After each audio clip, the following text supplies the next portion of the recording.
So now I'll present you Sophie Tsatas. She's as a master's student at McGill University. She will present to us an oral presentation about decolonized listening in the archive. So I'll let you begin, Sophie. Thank you. I'm just going to share my screen. Yeah. Okay.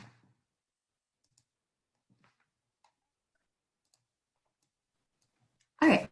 Hi, everyone. My name is Sophie. Pronouns are she, her. And the title of my presentation is Decolonized Listening in the Archive, a study of how a reconstruction of archival spaces and processes can contribute to decolonizing narratives and listening. So as I begin this presentation, I want to acknowledge my position as a settler and uninvited guest currently residing in Tiohtià:ke, the place known as Montreal, which is home to the Kanien'kehá:ka Nation and the Haudenosaunee, and is historically and presently known as a gathering place for many First Nations. Today, it is home to a diverse population of Indigenous and other peoples. I also acknowledge my role as a settler discussing Indigenous knowledges and decolonization in this presentation and the space I hold in doing so. For this reason, I'll be mostly quoting the Indigenous writers and scholars whose work I reflect on in this research so as to allow them to speak for themselves.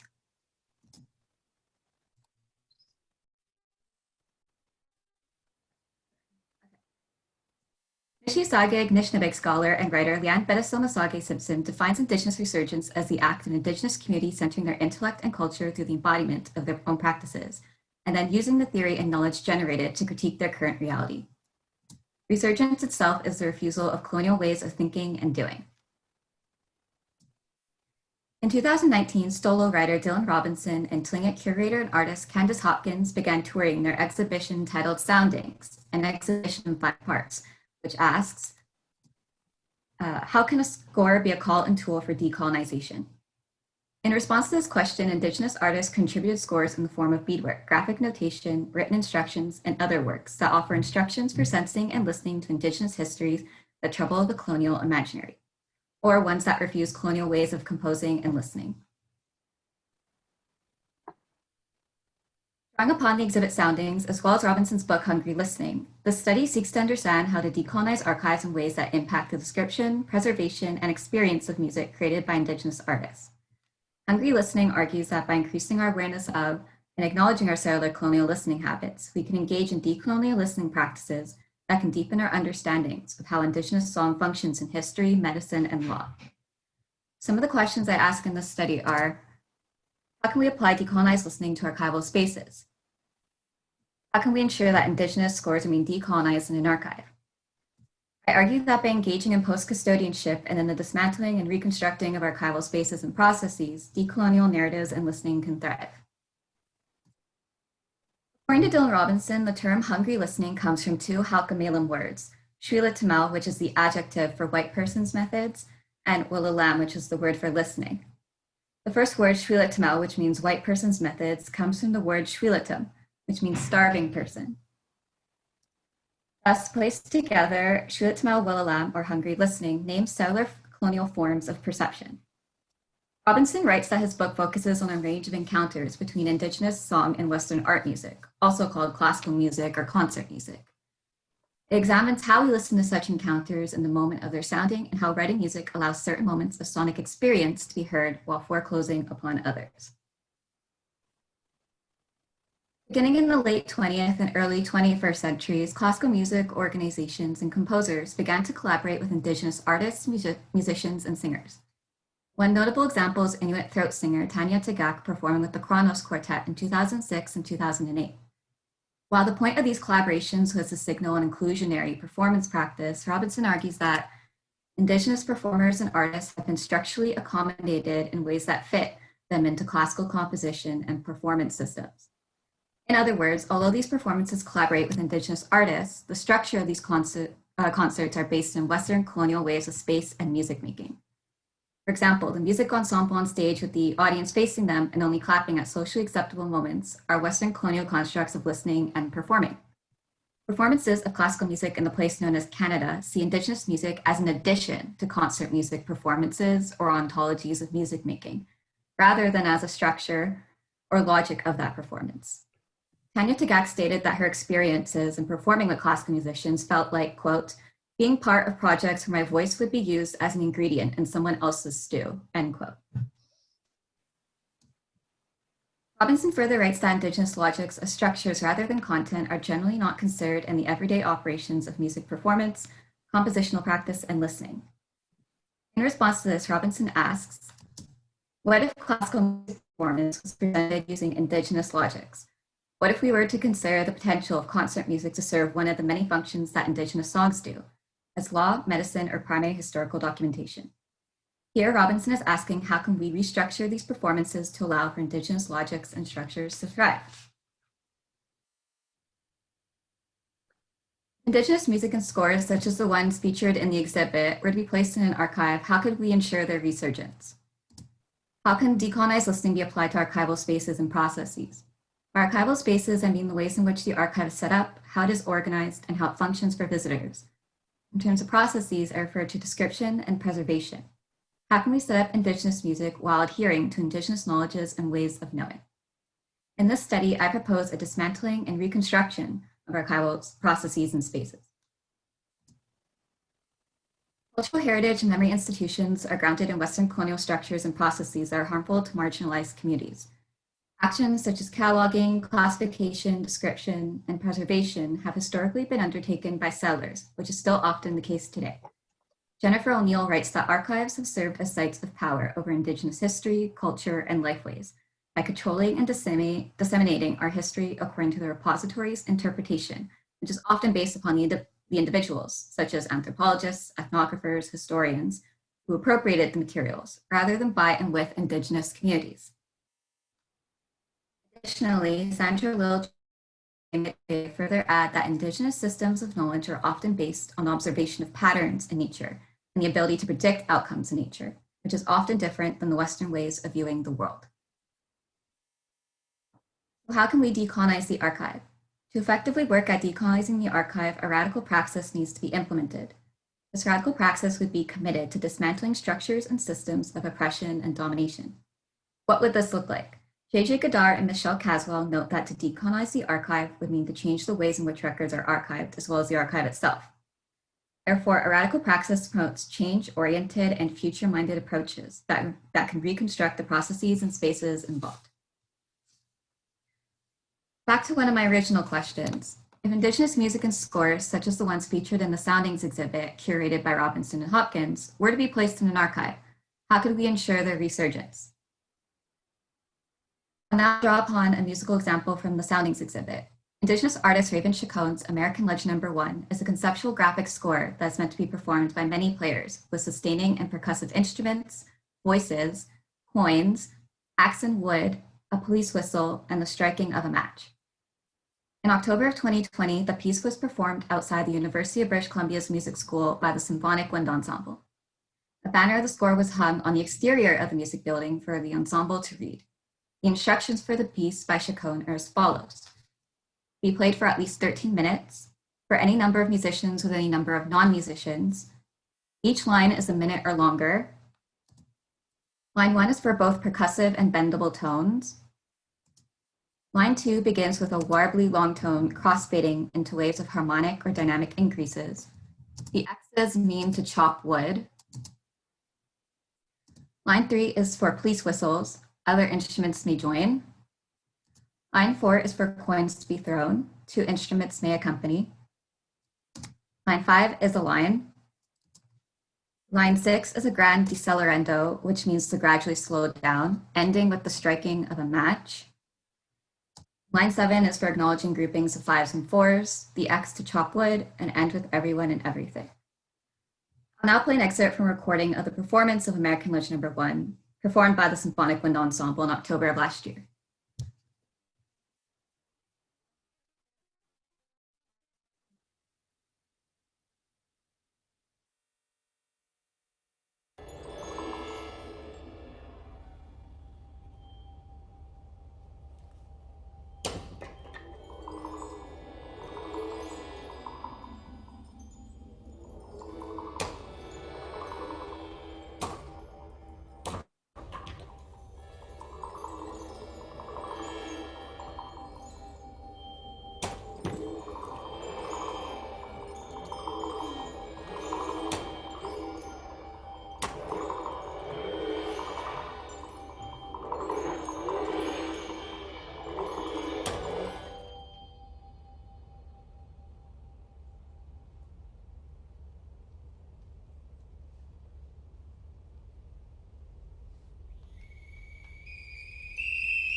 Okay, so American Ledge #1 is just one example of a piece of music grounded in Indigenous structures and frameworks of music making and performance. The instructions of the piece and the ways in which it is performed all trouble the colonial imaginary.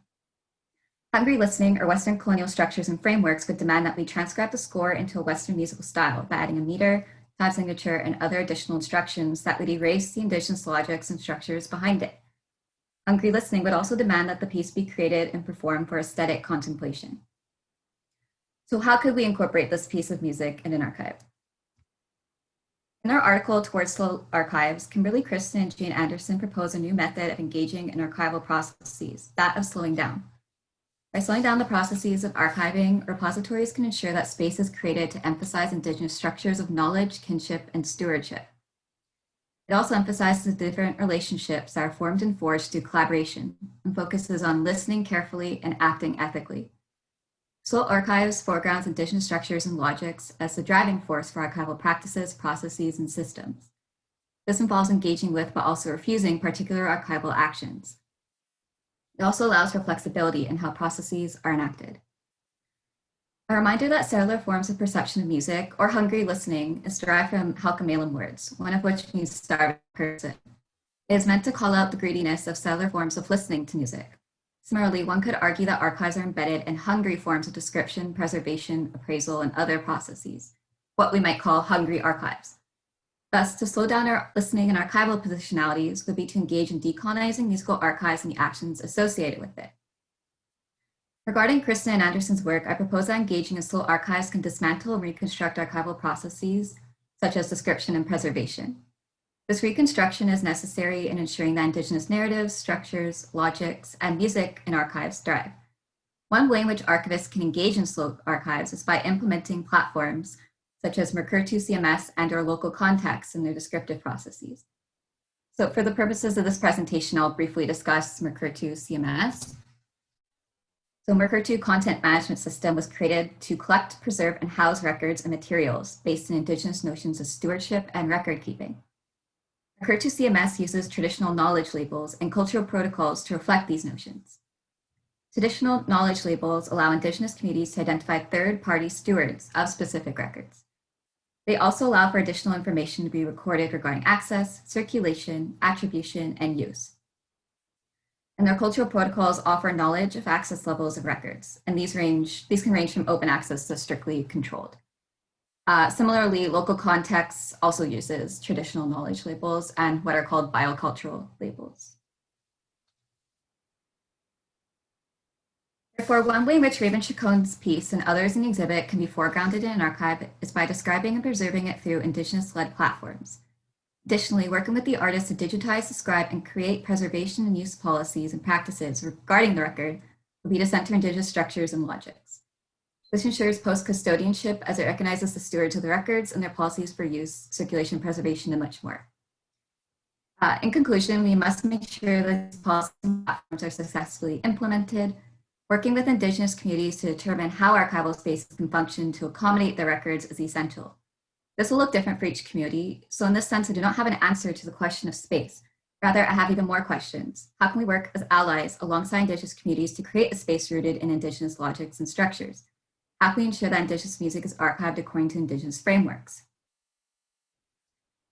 This might seem to go against the very foundation of archives, but we must acknowledge that these spaces are based in colonial constructs and therefore must be dismantled, and Indigenous records must be set up in a way that conforms to that particular nation's values regarding record keeping. As Jennifer O'Neill recommends, by working with Indigenous colleagues through notions of stewardship, respect, reciprocity, and reconciliation, and I would add post-custodianship, Indigenous structures can thrive and decolonizing narratives can be centered. Thank you. Thank you, Sophie, for this interested and detailed presentation. You have salutation, applaudissement. And one raised hand. Gavin, you can. Hi, Sophie. Thanks so much for the presentation. It was really, really interesting. I'm actually working on sort of a similar project looking at classification and including composer identities as part of musical score description in libraries. So hearing your presentation is sort of making me, think a lot about sort of how the connections between libraries and archives can work. Could you speak maybe a little bit more about, and perhaps it's hard to sort of give concrete strategies, but sort of this idea of archival description done by settlers in what are sort of settler constructs of archives, and being able to introduce this new form of Indigenous description and knowledge, but doing it in sort of in ethical ways. Because a lot of what I've been thinking about is sort of this idea of authority, and it's, who has the authority to be assigning this information, and also the authority of where this information is coming from in the first place. Yeah, thank you for that's a really great question. And I'm happy that you're doing research that's very similar. It sounds very interesting. I guess to answer that question, one thing I'm thinking about in terms of archives or archivists, I guess describing different Indigenous records, is that I think for settlers, we're not aware of that particular nation's like traditional knowledge. And so I think for settler archivists, it's almost impossible to provide like an accurate description of that record because they don't have the traditional knowledge that Indigenous nation would have. And that's why I think like post-custodianship is so important, because I guess in my view, it should be really Indigenous archivists describing their records, and settler archivists could be there as well. I just think like they should take more of a step back. Yeah, but of course that's my point of view. I feel like there's still much more research I need to do, and also to see things in practice, because a lot of my presentation's more theoretical. Yeah, I hope that answers your question. Yeah, absolutely. Yeah, thanks. I mean, I'm sort of in the same position as you, where I'm still doing a lot of reading and trying to sort of wrap my head around things, but it's a useful perspective to hear. So I appreciate that. Thanks. Thank you. Good. Thank you for the question and answer. Do we have a comment or question in the chat? Till now, we have a raised hand by Anayel. You could unmute. Thank you, Sophie, for this beautiful presentation. That was really inspiring.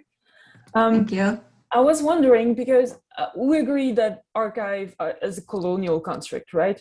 So we always talk about description and integrating Indigenous knowledge to our understanding of things, but where would you start? It's a very large question. I'm playing Philip here. It's a large question, but what do you think will be the entry point to start this process? Where do you think we should start? Because one the thing that come most in this conversation are description, because it's very logical, it's our point of entry in archives.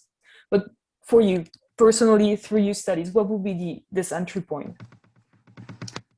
That's a very good question. I think the first thing that comes to mind for me is hiring more Indigenous archivists and making sure that these platforms such as Mercur2CMS or local contexts are implemented, because from some of the literature I've read, a lot of archives, especially in Canada, still haven't implemented a lot of these systems. Like there's protocols for Native American archival materials, or PNAM for short, or the acronym. And a lot of archives just still haven't implemented them. And I love the concerns for why they haven't been implemented are based in like not enough knowledge about them, or archivists are afraid that might like just change the way that archives are set up. But I think like that's the whole point of decolonization, is to just like reconstruct the whole archive, like just dismantle it and reconstruct it in a way that can accommodate like Indigenous peoples and Indigenous nations. So I guess that's where I would start. Thank you, Sophie, again for your presentation and the small video presenting us this type of music, so interactive. So we can, thank you. Thank you.